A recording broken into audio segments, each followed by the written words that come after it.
할렐루야. 우리 주님의 크신 은혜가 이 시간 예배하는 우리 모두와 함께 하시기를 주님의 이름으로 간절히 축복을 드립니다. 오늘 사도행전 7번째 시간인데요. 우리 안에 역시 진정한 영적인 회복과 또 영적인 부흥이 일어나기를 간절히 바라는 마음으로 우리 전후좌우 바라보시면서 성령 은혜가 충만하시길 바랍니다. 우리 인사하겠습니다. 성령의 은혜가 충만하시길 바랍니다. 아멘. 감사합니다. 어느 의과대학에서 있었던 일인데 교수님이 의과대학 학생들에게 이제 강의를 하는 거예요. 그러면서 의사가 되려면 여러분들 담대함이 있어야 되고 섬세함을 갖춰야 됩니다. 이렇게 이야기를 하면서 이 교수님이 어떤 실험을 했냐면 소변이 담긴 종이컵을 딱 들고 오더니 말이죠. 거기다가 그만 손가락을 딱 집어넣는 거예요. 그러더니 휘젓더니만은 그 손가락을 빼가지고 입에다가 딱 집어넣는 그런 실험을 보여주는 거예요. 그러니까 막 학생들이 으악 하고 막 더럽다 이제 막 반응이 있겠죠. 그랬는데 교수님이 글쎄, 자 이번에는 여러분들이 제가 한 것처럼 똑같이 한번 해보겠습니다. 그랬더니 다들 막 하기 싫은데 억지로 막 그렇게 하면서 다 막 욱욱거리고 막 그런 거죠. 근데 이제 이 모습을 교수님이 빙그레 웃으시면서 다 관찰하시더니 이렇게 얘기하시는 거예요. 여러분들 아주 잘했어요. 아주 담대하게 잘했어요. 그런데 내가 보니까 섬세함은 좀 부족한 것 같아요. 그래서 무슨 말인가 그랬더니 나는 컵에다가 손가락을 넣을 때 두 번째 손가락을 넣고 입에다 넣을 때는 세 번째 손가락을 넣는데 아무도 그렇게 한 사람이 없더군요. 그래서 담대하기는 한데 섬세하기는 좀 부족하다. 이런 얘기를 했다. 그런 얘기예요.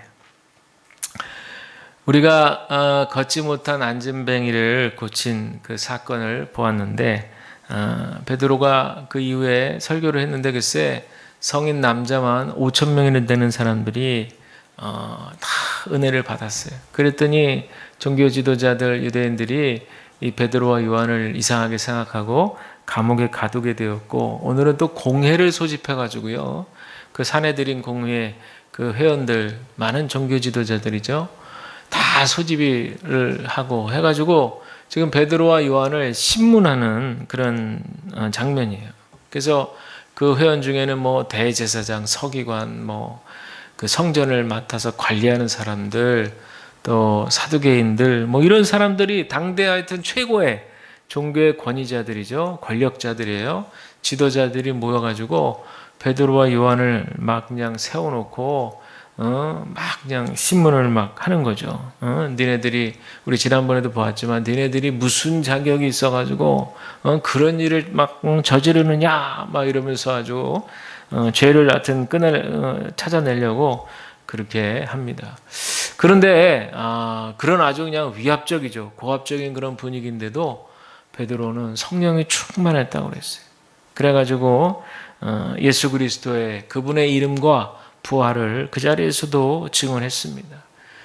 내가 금과 은은 없지만 내게 있는 것으로 안진뱅이를 일으켰다는 거예요. 그게 뭐예요? 바로 예수 그리스도의 이름으로, 나사렛 예수 그리스도의 이름으로 일으켜 세웠다. 이제 이러면서 아주 성령 충만해서 전혀 그 종교 지도자들 권위에 쫄지 않고 담대하게 그렇게 얘기했다라는 것이죠. 그런데 이 종교 지도자들이요, 이 베드로 요한의 이런 담대한 모습을 보면서 깜짝 놀랐던 것은 자신들이 그토록 기다려왔던, 자신들의 그 유대 선조들로부터, 구약 시대로부터 계속해서 예언이 되면서 우리를 구원할 그런 메시아, 바로 그 메시아가 우리가 50여일 전에 그렇게 십자가에 못 박혀 죽게 했던 바로 그 예수라고 하는 사실, 그 사실 자체에 굉장히 충격을 받은 거죠.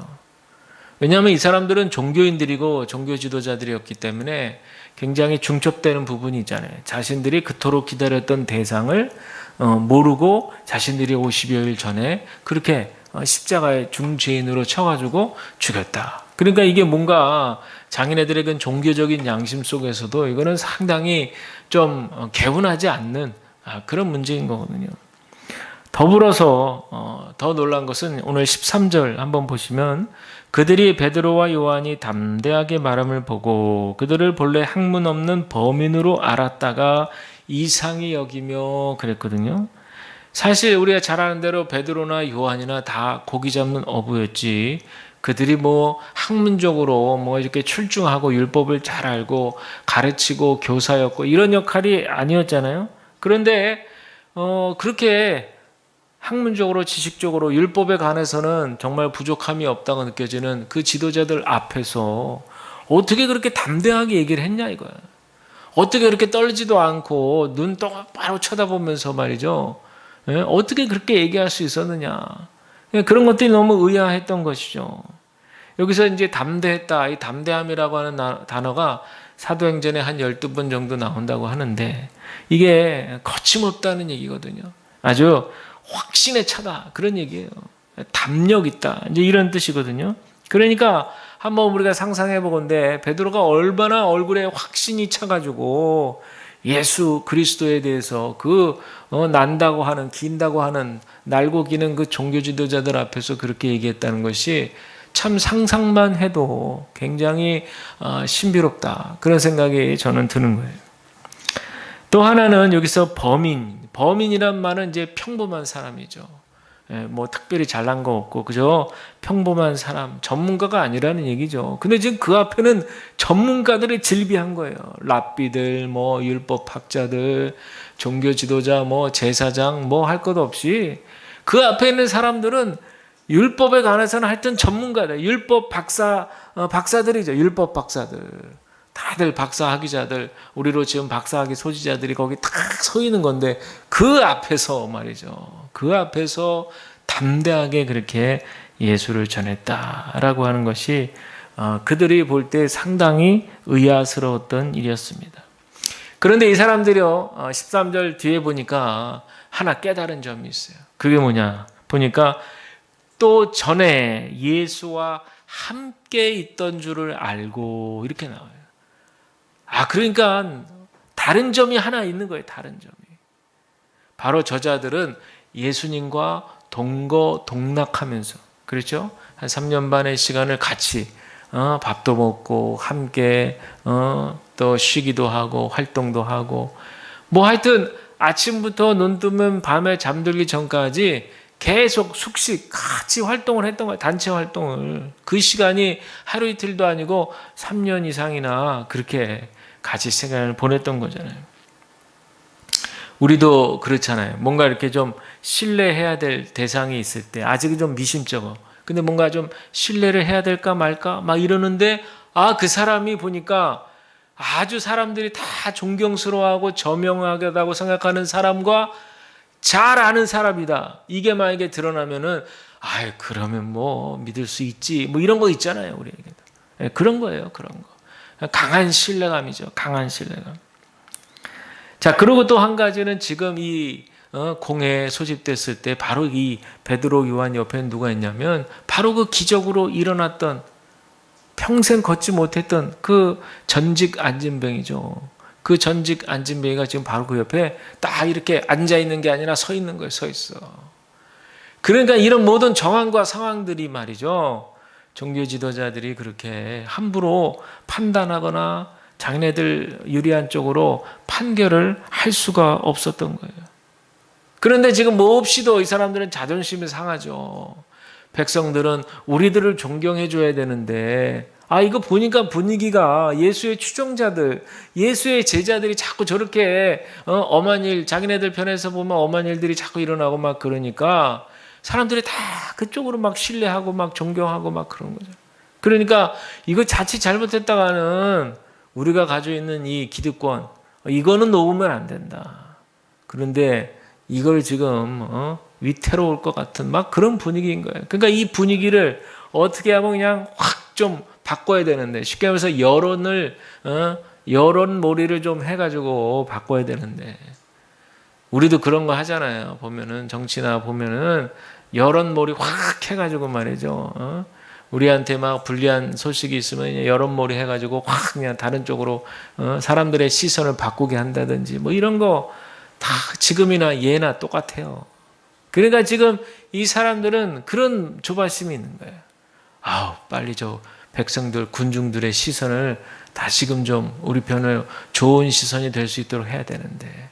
그런데 그래서 지금 저자를 저 예수 추종자 저자들을 죄인으로 몰아야 되는데 아무리 몰고 싶어도 그 몰만한 좀 합리적인 합법한 그런 어떤 증거가 있어야 되는데 그게 나타나지를 않은 거예요.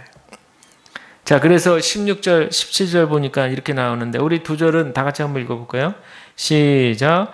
이 사람들을 어떻게 할까? 그들로 말미암아 유명한 표적 나타나는 것이 예루살렘에 사는 모든 사람에게 알려졌으니 우리도 부인할 수 없는지라.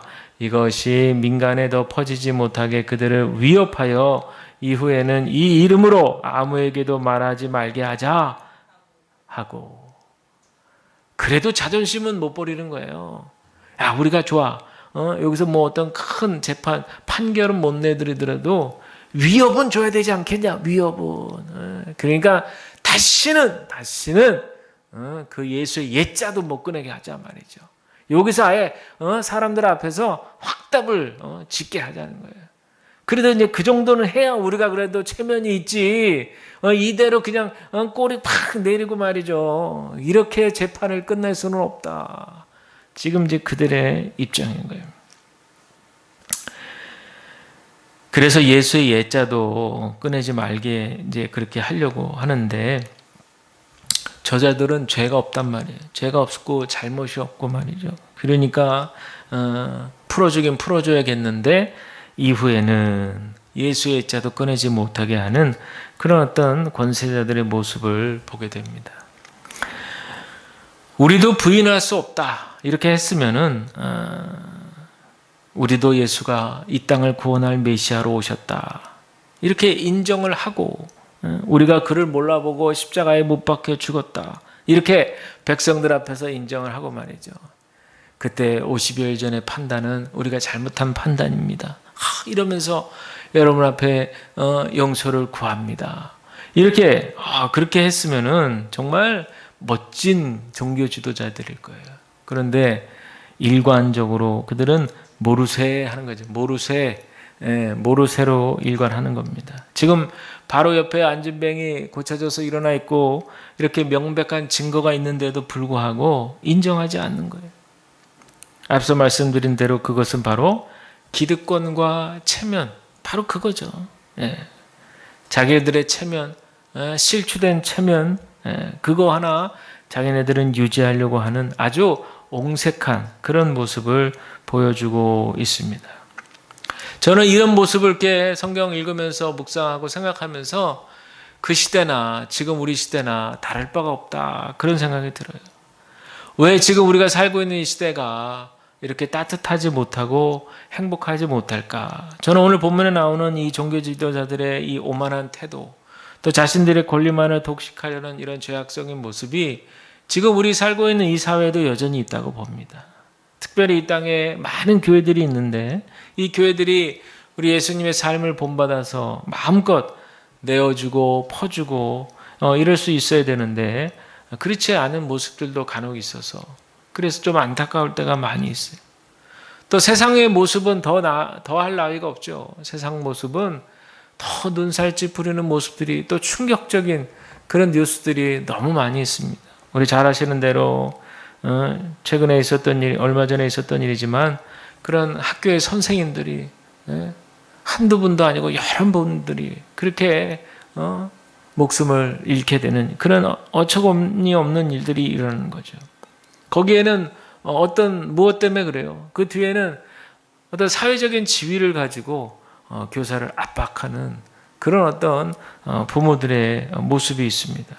눈 하나 깜짝하지 않고 그렇게 하는 이유가 뭐예요? 자기네들이 가지고 있는 그 소유가 곧 자기네들의 그런 어떤 권위를 대신한다고 생각하는 거예요. 돈이 많은 사람들은 그 돈이 곧 나의 권력이라고 생각하는 거죠. 지식이 높은 사람들은 곧 그 지식이 곧 나의 어떤 능력이라고 생각하는 거예요. 권세가 있는 사람들, 바로 그 권세 자체가 바로 나다. 이렇게 아주 그냥 하면서, 우리 그때 뉴스에도 나왔지만 내가 부인인데 우리 집이 뭐뭐뭔데 이러면서 그렇게 아주 교사를 압박했다라고 하는 이제 그런 뉴스를 보면서 참 하여튼 씁쓸하지 않을 수가 없었어요. 그런데 여러분 그거 아세요? 세상에는요, 이런 권력자들도 자기네들보다 더 큰 권력이 나타나면 그냥 꼬랑지 내리게 돼 있어요. 아무리 자기가 돈 많다라고 생각해도 자기보다 더 돈 많은 사람이 딱 나타나면요, 그 앞에서 아무 힘도 못 쓰는 겁니다. 권력이 아무리 높은 사람도 더 그 위에 높은 권력 있는 사람이 나타나서 이러면 그 앞에서 아무 힘도 못 쓰는 거예요. 지금 어떻게 보면요, 종교 지도자들의 모습이 그런 것 같아요. 자기네들이 최고의 권력가여야 되는데, 자기네들이 지금 사람들 앞에서 가장 존경받고 신뢰받아야 될 사람들인데 지금 그렇지 않다라고 하는 그런 얘기죠. 베드로가 19절 20절 보시면 당당하게 얘기합니다. 하나님 앞에서 너희 말 듣는 것이 하나님 말씀 듣는 것보다 옳은가 판단해라 이거죠. 내가 지금 당신들 말 듣는 게 옳겠어? 하나님 말씀을 듣는 게 옳겠어?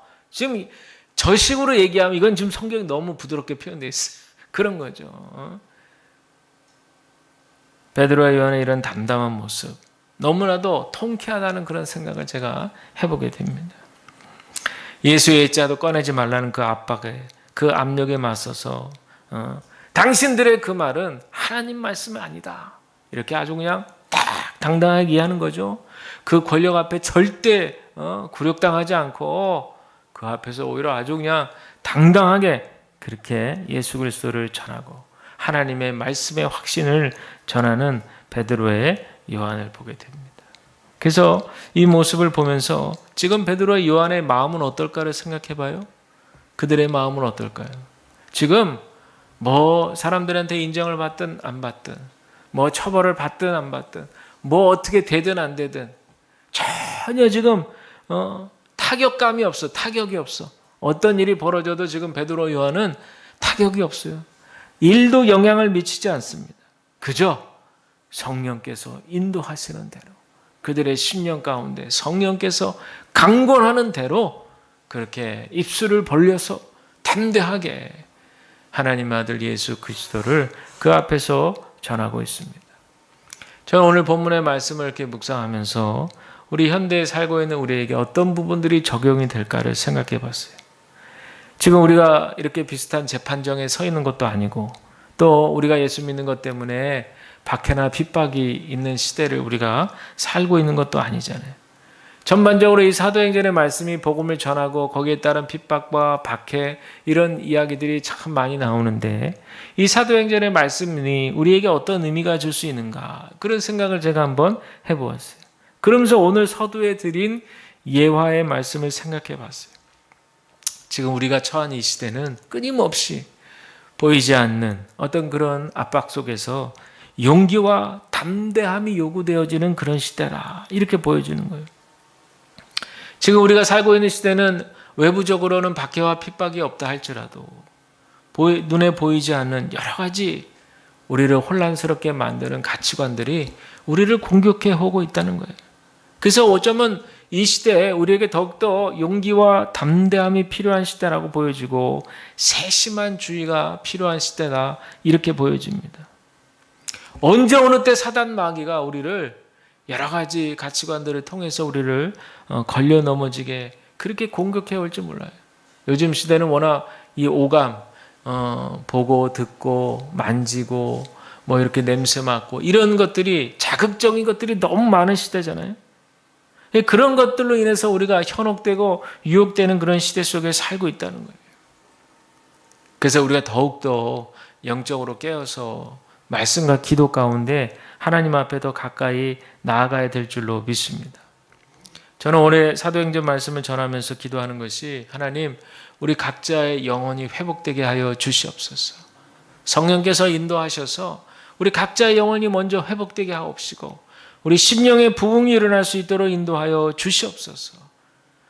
그렇게 기도하면서 무엇보다도 이 사도행전의 별명이 성령행전이라고 그러잖아요. 성령행전이 사도행전의 별명이거든요. 그러니까 우리 한국교회도 코로나 이후에 위축되어 있는 한국교회도 성령의 강력한 역사하심이 일어나게 하여 주시옵소서.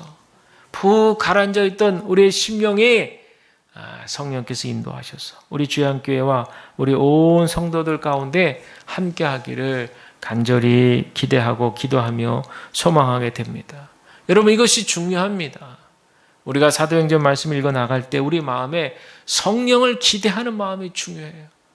엊그제 금요 기도회 때도 기도하는데 에스겔의 말씀이 떠올랐어요. 마른 뼈들이 살아나는 환상을 꽂잖아요. 마른 뼈들이 살아나서 조각을 맞추고 생명력으로 일어나는 그 환상의 역사, 우리에게도 하나님 일어나게 하여 주시옵소서. 우리가 또 예배 전에 부르잖아요. 찬양, 성령이 오셨네 찬양 부를 때 그 찬양이 결코 그저 노랫말 가사가 아니라 우리의 고백이고 우리의 찬양이고 우리의 기도가 되시기를 주님의 이름으로 간절히 축복을 드립니다. 우리 하나님께서 우리를 만져주셔서 우리에게 치유의 역사를 경험하게 되는 거예요. 여러분, 지금도 우리 하나님은 일하고 계세요. 여전히 우리를 주목하고 계십니다. 우리가 오늘 말씀을 보았지만 계속해서 압박이 있어요. 세상적인 논리로, 또 여러 가지 경제적인 그런 어떤 유혹으로, 또 사람들과의 많은 비교 속에서 여러 가지 가치관들이 혼란스럽게 혼재하면서 우리를 막 공격해 옵니다. 겉으로 보일 때는 뭐 전혀 핍박받고 박해받는 게 없지만은 그런 보이지 않는 것들이 우리를 계속해서 우리를 공격해 오고 있어요. 중국에 가면은 삼자교회라고 이제 그렇게 기독교 인구들이 있는데 엄청나게 그들의 그 예배하는 모습을 보면 뜨겁게 그렇게 예배한다고 그러죠. 그리고 신도들도 많이 늘었어요. 많이 늘었어. 워낙 이제 중국이 인구가 많고 땅덩어리가 넓으니까 그렇긴 한데 우리하고 비할 수 없을 정도로 많은 사람들이 지금 하나님께 예배하고 찬양하고 예수를 믿는다고 그래요. 지금도 하나님은 살아계시고 복음은 그 역사가 편만하게 일어나고 있다는 거예요.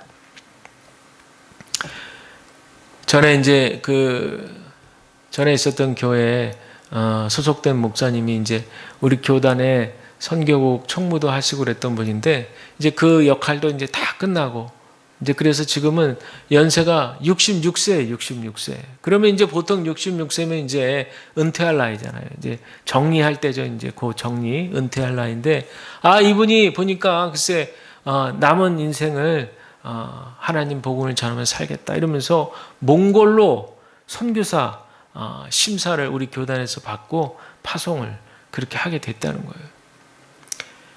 그 예전부터 이제 그런 꿈이 있으셨는지 이제 우리 교단에서 선교사 파송 받으려면은 훈련을 받아야 되거든요. 선교 기간 그 훈련 기관이 있어서 거기서 이제 1년 동안 훈련을 다 마쳐야 돼요. 그리고 또 적합한 또 파송교회도 있어야 되고 또 심사도 다 잘 맞춰서 그렇게 한 다음에 이제 파송이 되는 거지 뭐 그냥 가고 싶다고 해서 그렇게 되는 게 아니거든요.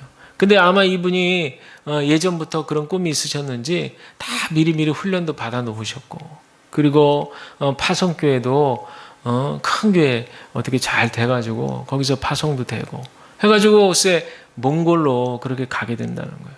그래서 가서 이제 아마 그분이 하시는 일은 이제 몽골 있는 신학대학에서 신학교에서 강의하는 가르치는 일을 하는 거예요. 근데 그 기사를 제가 보면서 저도 2010년도인가 11년도구나 2011년도에 한 3주간이지만 몽골에 갔었거든요. 근데 갔을 때 그때 정말 제가 있었던 곳은 이제 울란바토르라고 하는 이제 몽골의 수도에서 차를 타고 아주 그냥 평평한 평지를 9분길도 안 나오고 그냥 직선도로를 4시간 정도 그렇게 그냥 달리는 길인데 몽골이 아주 그냥 그 시계가 엄청 멀잖아요. 그래서 몽골에 시력 좋은 사람들이 뭐 많다고 그러고 뭐 시력이 7.0인 사람들도 있다고 그러고 정말 장관이거든요. 장관.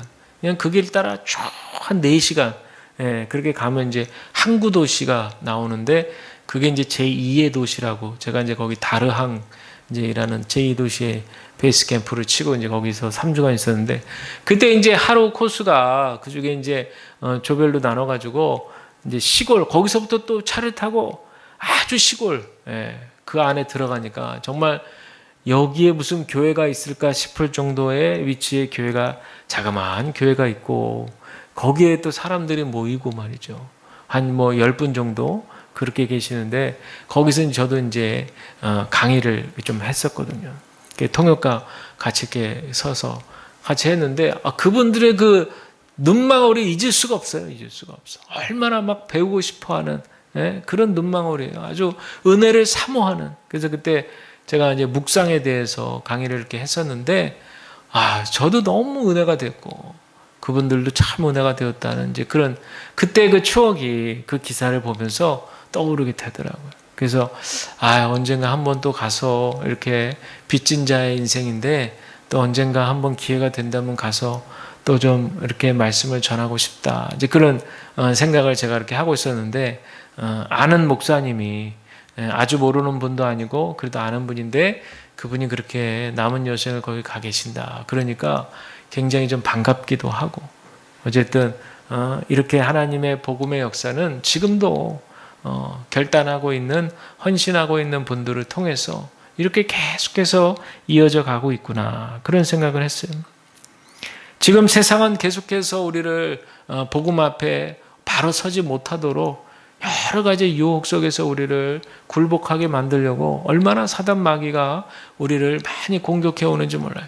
근데 요즘엔 아주 지능적이어 가지고요, 그렇게 이 초대교회 시절처럼 딱 아주 박해와 핍박이라는 직선적인 공격이 아니라, 지금은 그냥 다 이렇게 전술을 써가지고 말이죠. 다 변형시켜가지고, 그래서 이건가 아닌가, 물에 물 탄 듯 술에 술 탄 듯 이러면서, 그냥 그러다가 가랑비 어쩌듯이 그냥 어느 순간에 넘어갔네, 이렇게 해버리는 그런 일들이 너무 지금 세상 가운데는 많이 있는 거예요. 그리고 교회 안에 정치가 들어와 있고 비판하고, 이런 생각들이 정말 너무 안타깝다, 그런 생각을 제가 많이 해보게 됩니다. 그런데 여러분, 과거 18세기 영국 사회를 변혁했던 우리 감리교 창시자 웨슬리 목사님도 그 시대도 과연 절대 평안한 시대가 아니었거든요. 빈부의 격차가 심했던 시대였고, 그런 가운데 또 종교적으로 개혁이 필요했던 시대였고, 그런 가운데 본질적인 부분을 추구하면서 이렇게 말 타고 다니면서 복음을 전하면서, 또 복음만 전한 것뿐만 아니라 그 전한 복음만큼 그 능력으로, 사랑으로 또 가난하고 어려운 이웃들을 돌보면서, 그러면서 그 사회를 아주 개혁하고, 그 당시에 막 협동조합을 만들고 말이죠. 그래서 이런 일들은 상상할 수 없었던 그런 일들인데, 그런 일들을 통해서 어려운 일들도 살아갈 수 있도록, 버팀목이 될 수 있도록 막 그런 제도를 만들고 말이죠. 그러는 가운데 웨슬리 목사님도 강조했던 것이, 우리가 육신의 오감을 통해서 이렇게 느끼며 살아갈 수 있는 것처럼 우리 영적 삶에도 영적인 감각이 있다, 이렇게 얘기하고 강조했어요.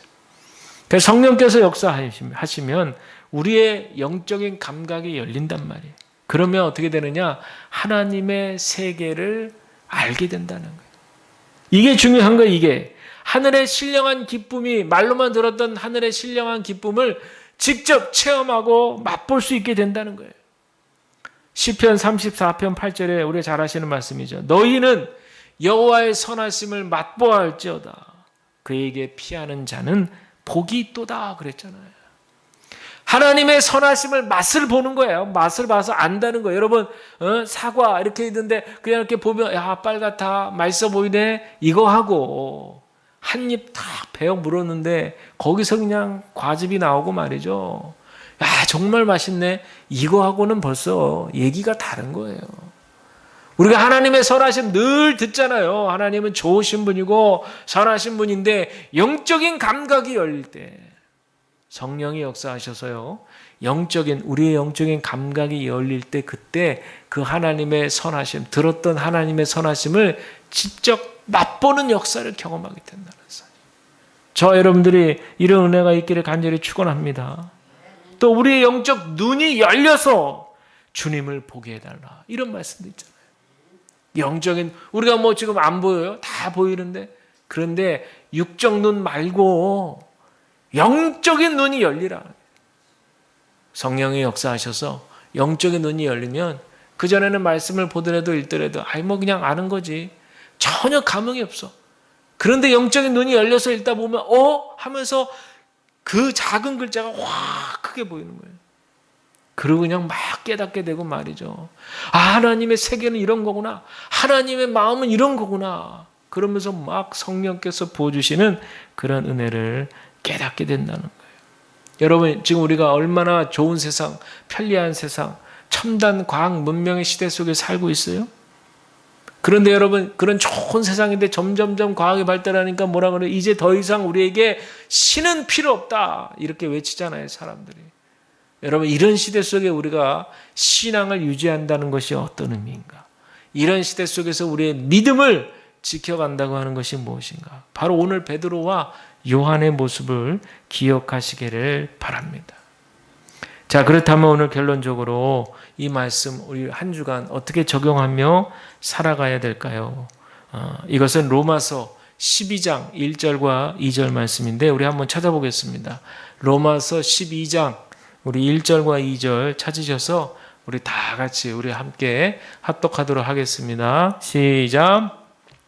그러므로 형제들아 내가 하나님의 모든 자비하심으로 너희를 권하노니 너희 몸을 하나님이 기뻐하시는 거룩한 산 제물로 드리라. 이는 너희가 드릴 영적 예배니라. 너희는 이 세대를 본받지 말고 오직 마음을 새롭게 함으로 변화를 받아 하나님의 선하시고 기뻐하시고 온전하신 뜻이 무엇인지 분별하도록 하라. 아멘. 제가 늘 말씀드리잖아요. 우리가 이렇게 주일에 와서 드리는 예배는 일부 예배. 그리고 이 일주일 동안의 생활 속에서 드려지는 모습은 살아가는 2부 예배라고 말씀드렸어요. 우리가 한 주간 동안에요. 우리 삶의 자리에서 얼마나 치열하게 영적 전쟁에서 승리했느냐. 말씀을 읽으려고 애쓰고 묵상하고 기도하려고 애쓰면서 사단마귀의 계계 속에서 얼마나 담대하게 주의 말씀을 선포하고 의지하며 살려고 애썼느냐가 바로 주일 예배 때 은혜를 받는 거에 기준이 된다는 사실을 여러분 기억하시기를 바랍니다. 이 말씀에 나오잖아요. 참 예배는 뭐냐? 우리 자신을 살아있는 채로 드리는 거라고 그랬어요. 이게 바로 복음에 합당한 삶인 줄로 믿습니다. 계속해서 나에게 밀려오는 유혹을 이겨내고 이 땅에 두 발을 딛고 살아가지만 동시에 이 세상을 본받지 않으려는 굳은 의지를 가지고 우리 자신을 날마다 거룩한 산 제물로 드리려고 하는 이 믿음의 결단, 이것이 바로 주님이 기뻐하시는 삶이라는 거예요. 사랑하는 저와 여러분들에게 이런 은혜가 있게 되어지기를 간절히 축원합니다. 그러기 위해서는 2절에도 나오지만 분별이 중요해요. 분별. 영적 분별이 중요합니다. 식별이라고도 하는데요. 과거에 우리 기독교 역사에서 많은 영성가들이 이 분별을 위해서 엄청난 기도와 훈련을 했다고 그래요. 그래서 예전에 퀘이커 교도들 같은 경우에는요. 뭔가 한 개인이 중요한 결정을 하려고 할 때 명료화 위원회라는 것이 소집이 돼요. 그러면 거기에 자기가 신뢰할 만한 그런 분들한테 도움을 요청해가지고 명료화위원회가 소집이 되잖아요. 그러면 이 사람이 이제 가운데 앉고 이 사람을 이제 중심으로 둘러싸가지고 결정해야 될 문제를 가지고 질문을 합니다. 가령 이 결정이 당신에게 지금 어떤 중요성이 있습니까? 또 이 결정을 통해서 당신은 어떤 유익이 있습니까? 혹시 이 결정이 자신에게 사사로운 이익을 추구하게 하는 것은 아닙니까? 뭐 이러면서 아주 막 이쪽 저쪽 이런 분들이 그냥 계속 질문하는 거예요. 그러는 가운데 이분이 그 질문을 듣고 대답하고 막 이런 왔다 갔다 하는 과정 속에서 스스로 깨닫게 되는 게 있어요. 내가 너무 성급했구나. 또 혹은 아니면 내가 너무 이 결정을 이렇게 나를 위해서 나에게 유익이 있는 것 이렇게 기대하면서 결정하려고 했구나. 저런 것들을 다 깨닫게 돼. 신중하게 된다는 거죠. 그러면서 깨닫게 되었습니다. 뭐 이 결정은 좀 유보하겠습니다. 아니면 이 결정은 바로 하겠습니다. 뭐 등등의 이런 어떤 중요한 결정을 앞두고 자기 혼자서 그렇게 중요한 결정을 판단 내릴 수가 없으니까 명료화 위원회를 통해서, 그래서 옛날엔 그렇게 영적으로 식별하는 것, 분별하는 것을 굉장히 중요하게 생각했어요. 근데 이거는 옛날이나 지금이나 우리가 신앙 안에 있다면 함께 이것을 생각해야 되는 태도라고 생각합니다. 신중하고 분별하고, 그리고 내 자신을 성찰하고 돌아보고, 그리고 하나님께 이 모든 뜻을 맡기고, 또 하나님의 세미한 음성을 들으려고 애를 쓰고, 그래서 하나님 뜻이 무엇인지를 깨달아서 그 뜻을 자꾸만 추구하려고 애를 쓰는 그런 모양. 이것이 바로 저와 여러분들 우리 모두가 가져야 될 태도다, 이렇게 생각이 듭니다. 사랑하는 성도 여러분, 오늘 베드로와 요한의 섬세함, 담대함이 우리 안에도 충만하기를 간절히 축원합니다. 우리 안에 예수 생명으로 가득해서 늘 성령으로 사모하며 간구하는 우리가 되기를 간절히 소망합니다. 내 힘으로, 또 내가 가진 것, 내가 조금이라도 가진 것 있다고 그거 드러내면서 그렇게 내 자신을 포장하지 말고, 우리는 오직 금과 은은 내게 없지만 오직 우리 안에는 나사렛 예수 그리스도의 그분의 이름과 권능이 있음을 기억하시고, 그분의 권능으로 덧입으셔서 이 한 주간 세상 유혹을 넉넉하게 이기시고 오직 성령 안에서 주시는 큰 권세와 능력으로 한 주간도 승리하게 되어지시기를 주님의 이름으로 간절히 축원을 드립니다. 이 시간